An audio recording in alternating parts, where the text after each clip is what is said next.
की मी कंपनीत मॅन्युफॅक्चरिंगमध्ये कामाला आहे. रोज 200-250 लोक हँडल करायला लागतात, त्यामुळे आवाज थोडा माझा मोठाच आहे त्याच्यामुळे. तर एकदा मी आपल्या इथं आलतो, सरांचं जे शुक्रवार पेठेतलं ऑफिस आहे ना, त्याच्या पुढे एक आनंद कुमार करून ज्योतिष सर, तर त्यांच्याकडे एक पर्सनल कामामुळे आलो होतो मी. त्याच्यानंतर मी तिथं बघितलं, अरे हे तर भूमकर सरांचं ऑफिस दिसतंय. त्याच्यानंतर त्यांच्या समोर एक वहिनीज मेस आहे, तिथं मी सोलकडी पिली आणि भूमकर सरांच्या ऑफिसमध्ये गेलो. त्याच्यानंतर एक मॅडम भेटल्या मला तिथं, तर त्यांनी मला सगळी माहिती दिली डिटेल. ॲक्च्युली मी क्लास लावणार होतो 2017 ते 2018ला. त्या मॅडमला मी फी विचारली, तर त्या मॅडम म्हटल्या 55,000 रुपये फी झालेली. अयो म्हटलं मॅडम एवढी कुठे फी असते का म्हटलं. अहो 2017-18ला 30,000 होती फी. नाही वाढली म्हटले फी, एवढी भरायला लागेल. म्हटलं ठीक आहे. त्याच्यानंतर मी डिसेंबरची बॅच जॉईन करणार होतो, ती पण नाही करू शकलो. त्याच्यानंतर मी बॅच जॉईन केली आपली याची जानेवारीची बॅच जॉईन केली आणि क्लास केला. तर आजच्या क्लास म्हणजे जो 4 दिवसाचा प्रवास आहे, त्याच्यात मला सरांच्या आवडलेल्या गोष्टी सांगतो. की एक म्हणजे सरांनी सगळ्यात महत्त्वाचं सांगितलं की तुमच्या यांचे जे 4 मित्र बसले होते, म्हणजे क्लास केला, 4 मित्र मस्त आपले बारमध्ये बसायचे, 80च्या वर गेले की पॅक भरायचे आणि मस्त आईश करून ट्रेड घ्यायचे. ट्रेनिंग जे झालं ते हसत खेळत झालं. लाईक बऱ्याच जणांना पहिल्या दिवशी झोप आली, मलाही आली होती, बट पुढचे 3 दिवस एकही मिनिट इथनं उठू नये असं वाटत होतं. त्याच्यानंतर दुसरी गोष्ट सरांनी सांगितली होती की मी ते डब्बा ट्रेडिंग करत होतो, तेव्हा मुंबईला का कुठे गेलतो, मी घोडा घेऊन गेलो होतो. आता मला वाटले मुंबईला घोड्यावर कशाला गेल्या, आता नंतर मला कळलं की बंदूक घेऊन गेले होते.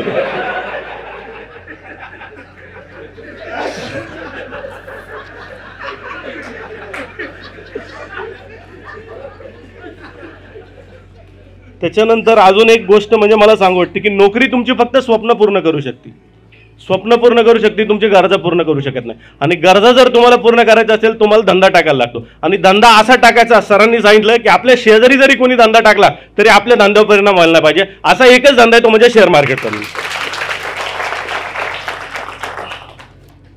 त्याच्यानंतर अजून एक गोष्ट सांगतो मी की आपण जे आहोत एवढे, आता समजा 150 लोक आहेत, हे सगळे अर्जुन आहेत. अर्जुन सगळे रस्ता भटकलेले आहेत, कुठं जायचं, बाण कुठं मारायचं. आणि कुरुक्षेत्राच्या म्हणजे मार्केटच्या आपण भूमीवर उभे आहोत. कोण ऑप्शन करते, कोण इंट्राडे करते, कोण स्विंग ट्रेडिंग करते, माहीत नाही काय करायचं ते. आणि सर आपल्याला सारथी म्हणून कृष्ण भेटलेले आहेत, आणि तो जो कृष्ण आहे तो आपल्याला गाईड केलेला आहे 4 दिवसात. आणि हाच प्रवास आपल्याला कंटिन्यू पुढे ठेवायचा आहे. सरांची मला एक सगळ्यात आवडलेली गोष्ट म्हणजे ना, 6 महिन्यात जॉब सोडायची गॅरंटी माझी.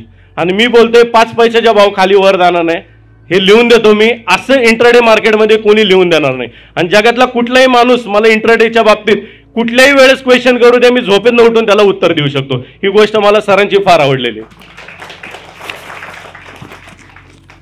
अजून एक गोष्ट सांगू इच्छितो की सर म्हणतात की तुम्हाला जे आवडतं त्याच्यात काम करा. लाईक आता मी स्वतः मॅन्युफॅक्चरिंग प्रोडक्शनमध्ये कामाला आहे. माणूस न आवडत्याच गोष्टी जास्त करत असतो. का करत असतो? कारण की त्याच्यावर लोन असतो. आपल्या सगळ्यांच्या घरच्यांनी आपल्याला ऑलरेडी सांगितलं असतं, चांगलं शिक, त्याच्यानंतर चांगली नोकरी भेटन, आणि चांगली नोकरी भेटली तर चांगली बायको भेटन. हे ऑलरेडी आपले म्हणजे कॉमन मराठी माणसाची मेंटॅलिटी, आणि घरी हे शिकवलं जातं. तर त्याच्यामुळे माणूस नोकरी करतो, आणि नोकरी केल्या केल्या सगळ्यात मोठं काम करतो, लोन काढतो आणि घर घेतो. आणि मग त्याचा साहेब त्याला काय म्हणून दे की काय, साहेबांनी म्हटलं की बाबा कोंबडा अंड देतो का? साहेब कालच माझ्या कोंबड्यांनी 4 अंडी दिली.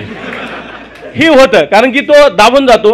आणि बेसिकली काय होतं, फिअर ऑफ फेल्युअर, जसं शेअर मार्केटमध्ये म्हणतो आपण, भीती आणि हाव. सरांनी 2 शब्द सांगितले, भीती आणि हाव. आपल्याला हाव सुटली की भीती, आणि दोघांचं जर आपण त्यांनी प्रॉपर त्यांना कॉम्प्रोमाइज नाही केलं तर आपलं काही टिकाव लागू शकत नाही त्यांचं.